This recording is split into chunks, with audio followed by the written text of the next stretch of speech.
ভালোবাসায় সবাইকে বরবাদ করে দিচ্ছে। পার্শ্ববর্তী দেশের সিনেমা, বড় সিনেমাগুলো হাজার কোটি ক্লাবে না পৌঁছলে তারা সুপারহিট ডিক্লেয়ারই করে না। এই শত কোটির ক্লাব কোনো একদিন আমরা বলবো যে ভাই হাজার কোটিতে তো পৌঁছে গেছে। এখন এমন সিনেমা প্ল্যান করছে যে সিনেমার কাছে বরবাদ কেউ ছোট সিনেমা মনে হবে। লোক, আমি কত নাম্বার নায়ক আমি সেই বিচার কখনো করিনি। একটা প্রবাদ আছে, মর্নিং শোজ দ্য ডে। আমরা যখন দেখি একটা সিনেমার ওপেনিং দেখি, একটা সিনেমার কিছুদিন রান যখন করে, তখন কিন্তু সেটা বোঝা যায় যে এটা কি লং রানের ঘোড়া হবে, এটা কততে গিয়ে ঠেকতে পারে, কোন জায়গায় গিয়ে পৌঁছতে পারে। আর আরেকটা কথা বলে যাই, আপনারা অনেকেই হয়তো ভাবছেন যে বরবাদ হচ্ছে লাস্ট ফিল্ম, যেটা হচ্ছে 100 কোটিতে গিয়ে পৌঁছবে। বাট আই থিঙ্ক যে এটা হচ্ছে মানে শুরু হলো, এটা শেষ না, এটা শুরু হলো। যে আজ থেকে গত বছর আমরা তুফান দেখেছি, তুফান যে পরিমাণে বিজনেস করেছে, এবছর আমরা বরবাদ দেখছি, তার চাইতেও আরও ভালো বিজনেস করছে। আগামীতেও যে সিনেমাগুলো আসবে ইনশাআল্লাহ সেই সিনেমাগুলো তার চাইতেও আরও অনেক বড় বিজনেস করবে।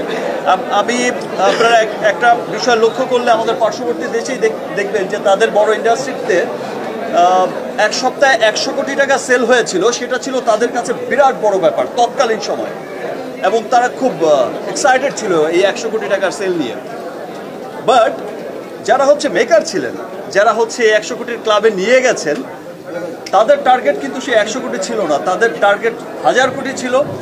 এখন দেখা যায় যে আমাদের পার্শ্ববর্তী দেশের সিনেমা, বড় সিনেমাগুলো হাজার কোটি ক্লাবে না পৌঁছলে তারা সুপারহিট ডিক্লেয়ারই করে না, একদম শেষ তাদের টার্গেটই। সো আমাদের শুরু হয়েছে, দেন আমাদের দেশের মানুষ, আমাদের দেশের সর্বস্তরের মানুষ। এবার আমি আমার দেশের সর্বস্তরের মানুষকে ধন্যবাদ জানাবো আবারও, বিকজ এবার আমি যখন শুটিং করছিলাম, আমি যখন শুটিং করছিলাম এই কিছুদিন আগেই, এই কয়েকদিন আগেই আমাকে কিছু মানুষ এসে যখন বলল, তারা সিনেমার কোর মানুষ, তারা যখন এসে বলল যে দিস ইজ দ্য ফিল্ম যেটা গুলশান থেকে গুলিস্তান সবাই দেখছে।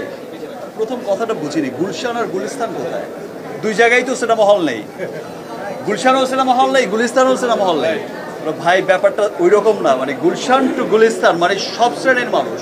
সেটা যেমন আপার ক্লাস যেটা বলছে তারা, গুলশান মিন্স আপার ক্লাস বোঝাতে চেয়েছে, আর গুলিস্তান মিন্স একটু সাধারণ মানুষকে বোঝাতে চেয়েছে, আমাদের মতো নর্মাল পিপলকে। সো বলছে যে গুলশান টু গুলিস্তান সর্বস্তরের মানুষ দেখছে। এবং যেই চিত্র আমি দেখেছি মাল্টিপ্লেক্সগুলোতে, যেই চিত্র আমি দেখেছি সিঙ্গেল স্ক্রিনগুলোতে, এই ভালোবাসা অব্যাহত থাকলে এবং যেই চিত্র আমরা দেখছি দেশের বাইরে যেখানেই যাচ্ছে, সেখানেই কিন্তু বরবাদ জোয়ার বয়ে, মানে ভালোবাসায় সবাইকে বরবাদ করে দিচ্ছে।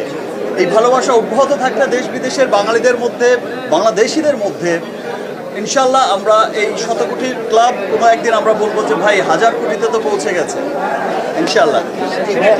আমরা তো আশা তো করি যে ছাড়িয়ে যাবে।